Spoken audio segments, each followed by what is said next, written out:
Hey guys, it's Megan. So I know we are 5 days into September, but I am finally rounding up the books I read in both July and August. So I started July pretty hot and heavy with my reading and then some travel and some life stuff, and I just really kind of fell off the wagon, and that's okay. Sometimes I read a lot, sometimes I don't. Same for you, it's totally fine.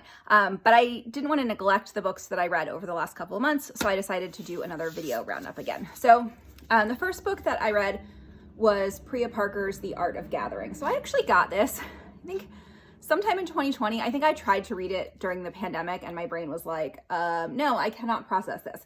But I decided to give it another go because since I finished the art library, I've been really thinking about how I can bring people here, do retreats, what kind of makes sense for the space. So I read The Art of Gathering with that in mind, and I found it really useful for that. I've mapped out some ideas. I haven't implemented them yet. I'm still kind of playing with timing and some of that stuff.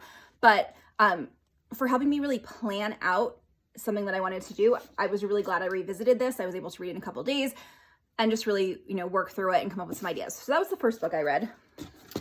The second book that I read was Awe by Dacher Keltner. Sorry, it's backwards in my screen. It's hard to read. So what's interesting about this book is that I picked it out at the library first and I started reading it, and my initial thought was like, oh, there's stuff I want to underline. This is really good. This is really relevant to how we experience art and how we talk about the experience of art. And so I needed to pick up a copy for myself so that I can make notes. And I did make some notes and I underlined some things, and I think there are some pieces that are really interesting. But what's weird is that now that I'm like, 6 weeks-ish on from reading it, very little of it stuck in my brain. So I enjoyed it at the time. I thought it was interesting. I might try to go back through and kind of re-highlight it, but it didn't end up being quite as earth-shattering as I thought it was going to be in the initial pages. Still kind of an interesting book that talks about the science of awe and the science of wonder. Then I read this book called The Art Thief by Finkel. So this is a nonfiction book. This is a true story, but this is the perfect illustration of why I don't read, one of the reasons I don't read fiction, which is that if something has a narrative bent to it, I am a completely useless human until I finish it. So I started reading this on our way to Nashville. We flew down in July for my cousin's wedding, and I started reading this, and I basically couldn't do anything else until I finished it. It is the story of a man and his girlfriend who basically looted art all across Europe, not to resell, but for his personal collection. It is super fascinating. It is an easy read. If you are the kind of person who actually prefers fiction and is trying to get into nonfiction, that I would read this. It really kind of gets into like why people want to possess art, why we're interested in that. It was just a really, really great book. Again, easy read. I really loved it. So The Art Thief, definitely, if you're looking for an interesting, quick, entertaining read about art and why people collect, or in this case, steal, definitely worth looking into. All right, this next one is actually a reread of Cultish by Amanda Montell. So a friend of mine started a book club, and this is the first book in our book club. And at my suggestion, I suggested a couple. This is what they picked. And I had read this before, really enjoyed it. And I have to say, it held up on the second read. Still fascinating, still interesting, so many things to think about. So it goes from actual cults, Jonestown and Heaven's Gate and all that, to things in our culture that are cultish, like Soul Cycle and MLMs. And so if you have any interest in that sort of like creepy cultish language of business or workout or any of that stuff, it is absolutely fascinating. It's super well written, really goes into a lot of history, a lot of ideas. I would just, like I said, held up on the second read, so I'd highly recommend it. All right, so the last book, well, sorry about that, guys. The last book that I read, partly why I was in a bit of a slump is this one took me a while. Global Objects by Edward S. Cooke. And it's basically, the subtitle is Toward a Connected Art History. Believe me, guys, this is one of those books that I wanted to like. It's basically about craft, material culture, looking at art history through that lens, trying to do so from a global perspective, from a decolonial perspective. The idea behind it is really good.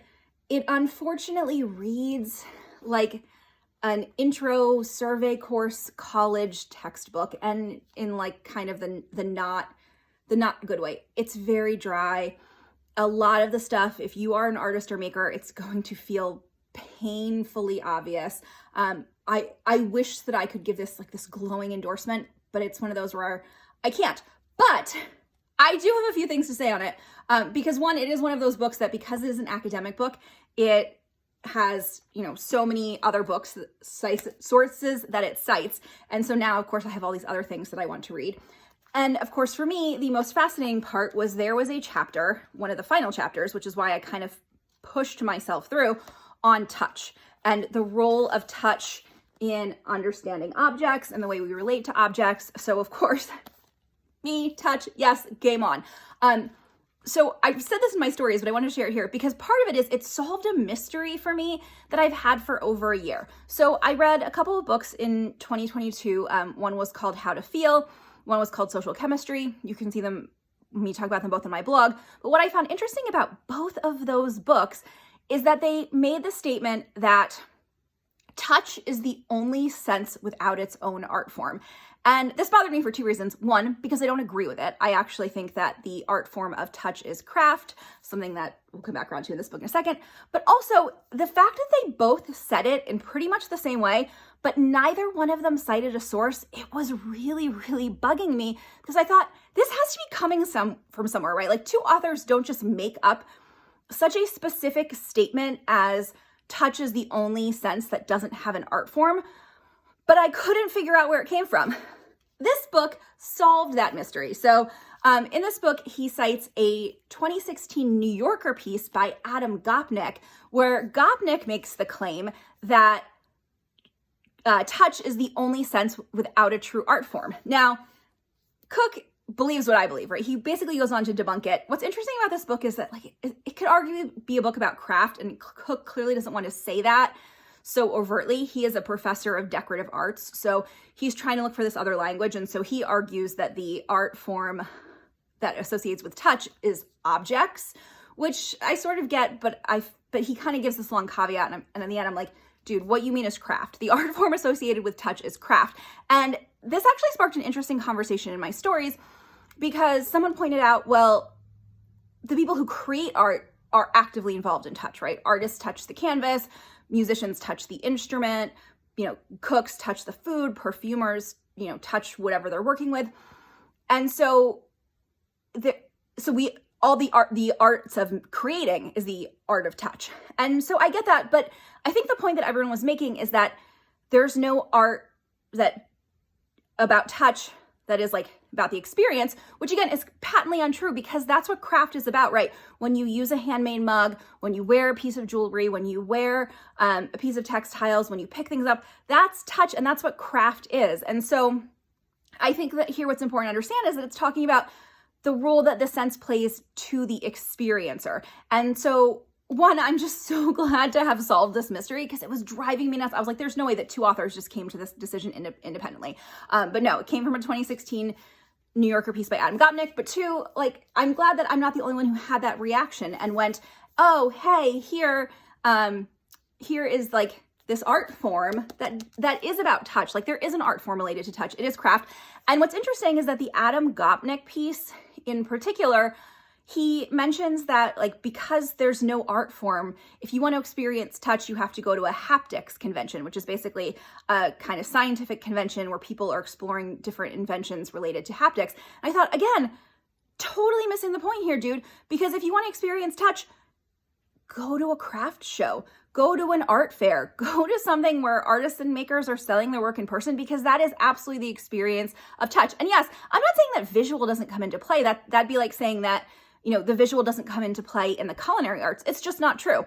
But that is a place where touch exists. I was just in a craft show this weekend or an art fair this weekend, and I bought a beautiful mug. And yes, I was drawn in by the aesthetics, but the mug that I ended up choosing, I chose because it felt good in my hand. I had to hold it. I had to touch it. And so, which also kind of makes me think about something I've been talking about and thinking a lot about lately, about, again, the importance of getting your work for artists and makers, getting your work out into the real world, because we are the art of touch, right? That is what we are. We are the art of touch. And so when people can only experience our work through screens, then they don't understand that touch is actually so critical to our art form and what we do. So that was a bit of a tangent, but this book, as much as I can't really recommend it, sparked some good food for thought. So I'm glad I pushed through. So those are my July and August reads. I'd love to know if you guys read any of them or any recommendations you have, especially once again, I'm on the bandwagon of reading about touch. I've got some more books on order, so I will share those with you as they come up. But that's it for now. Have a great day, everybody.